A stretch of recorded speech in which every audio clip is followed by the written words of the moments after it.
Vamos mergulhar juntos numa história que muitos já ouviram, a história de um milagre.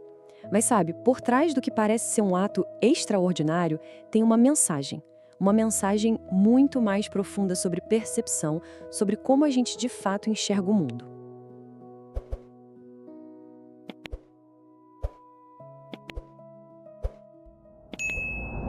E tudo começa com uma pergunta que, olha, fica no centro de toda essa narrativa. Uma pergunta que nos convida a pensar. Será que é possível ter visão, ter os olhos funcionando perfeitamente, mas mesmo assim não ser capaz de enxergar de verdade? Sabe, o interessante é que essa história não começa com um milagre em si, não. Ela começa com um julgamento. Um julgamento sobre um homem que viveu a vida inteira na escuridão. A gente conhece então essa pessoa que, para todo mundo ao redor, era definida não por quem ele era, sabe? Mas pelo que faltava nele. A identidade dele era, bem, a sua condição. E a primeira reação das pessoas quando olham para ele não é de compaixão, não. É uma espécie de curiosidade. Elas querem achar um culpado. A lógica era, se alguém sofre tanto assim, deve ser uma punição, né? Um castigo por algum pecado. Só que a resposta que surge na história, ela vira o jogo. Muda o foco completamente. Em vez de ficar procurando um culpado lá no passado, a resposta aponta para um propósito, ali no presente. A ideia é que aquela situação toda não era sobre castigo, mas sim sobre algo que estava prestes a acontecer, a se revelar. E o que acontece em seguida é, nossa, de uma simplicidade que surpreende. Mas essa simplicidade toda vai acabar perturbando a ordem das coisas, sabe? Vai desafiar as crenças de todo mundo que estava ali. É impressionante como o ato em si é simples. Não tem nenhum grande espetáculo, nenhuma palavra mágica. É um gesto bem terreno, quase rústico. Jesus simplesmente faz um pouco de lodo com a saliva, aplica nos olhos do homem e dá uma ordem: vá se lavar. E o resultado? Imediato. Depois de uma vida inteira na escuridão, ele volta para casa, enxergando. Agora, pensem bem. Um evento desses deveria ser motivo de festa, de celebração, certo? Era o que a gente esperaria. Mas, em vez de alegria, a reação que ele encontra é de confusão, dúvida. As pessoas simplesmente não conseguem juntar as peças. Sabe, o que elas estão vendo agora não bate com a imagem que elas sempre tiveram dele. A mudança é tão radical que meio que bagunça a realidade que elas conheciam. E é exatamente aqui que a história dá uma virada fascinante. O milagre, que deveria ser uma bênção, se transforma num problema, uma verdade inconveniente. Tão inconveniente que as autoridades religiosas decidem que precisam investigar o caso. Aí a gente vê na hora a divisão de opiniões.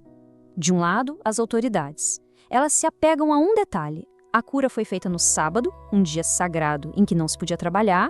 Para eles, o ponto principal é que uma regra foi quebrada. Já do outro lado, para o homem que foi curado, o que importa é que algo divino aconteceu. A pressão social era tão grande, mas tão grande, que até os pais do homem se afastam. Eles ficam com medo de serem expulsos da comunidade. E esse medo é tão forte que os impede de comemorar a cura do próprio filho, de falar a verdade abertamente. As autoridades, então, tentam forçar uma confissão. Pressionam o homem para ele concordar com a versão deles da história. Percebe? Eles não estavam investigando de verdade para descobrir o que aconteceu. Eles já tinham uma conclusão e só queriam que ele validasse o que eles já pensavam. E é nesse momento que acontece uma inversão incrível. Quanto mais as autoridades se mostram rígidas, cegas na certeza delas, mais a visão e o entendimento do homem que foi curado ficam claros. E mais ousados também. E o que ele faz? Ele se recusa a entrar naquelas discussões complicadas de teologia. Em vez disso, ele se apega a uma verdade muito simples, mas inegável: a experiência dele. Ele diz: uma coisa eu sei, eu era cego e agora eu vejo. Isso tem uma força tremenda. A visão física dele podia ser nova, mas o raciocínio dele, era muito afiado. E a jogada dele é genial. Ele usa a própria lógica das autoridades, as crenças deles, contra eles mesmos. E com isso, ele constrói um argumento que, dentro daquele sistema de crenças, era simplesmente irrefutável. E o que acontece quando eles não conseguem rebater a lógica do homem? Bem, eles partem para o insulto, para o abuso de poder. Eles o desqualificam usando justamente a condição da qual ele tinha acabado de ser curado, a mesma condição que eles mesmos diziam que era um sinal de pecado. Olha que ironia. E a conclusão?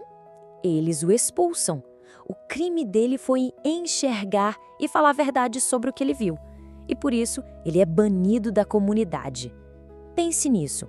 Ele ganhou a visão, mas em troca, perdeu o lugar que ele tinha no mundo. É aqui que a história chega no seu ponto mais alto. É o clímax, onde o significado de ver e de ser cego se inverte completamente. A lição final, então, é dita com todas as letras. A verdadeira visão, ela não é sobre o que os nossos olhos físicos conseguem captar. É sobre o que a nossa mente, o nosso coração estão dispostos a aceitar. É uma frase que, nossa, redefine tudo. E o mais irônico de tudo, as autoridades ouvem isso e perguntam: ué, quer dizer que nós também somos cegos? Eles escutam as palavras, mas não captam o significado. E, sem querer, acabam provando exatamente o ponto que Jesus tinha acabado de fazer. A história, então, se fecha com essa ideia poderosa. A maior cegueira não é a dos olhos, é a incapacidade da gente reconhecer a nossa própria cegueira. É aquela arrogância, sabe? De achar que a gente já vê tudo, que já entende tudo perfeitamente. E assim, essa narrativa tão antiga nos deixa com uma pergunta. Uma pergunta que atravessa o tempo e chega até hoje, até nós. O que será que as nossas certezas, aquelas coisas que a gente defende com unhas e dentes, o que será que elas podem estar nos impedindo de enxergar?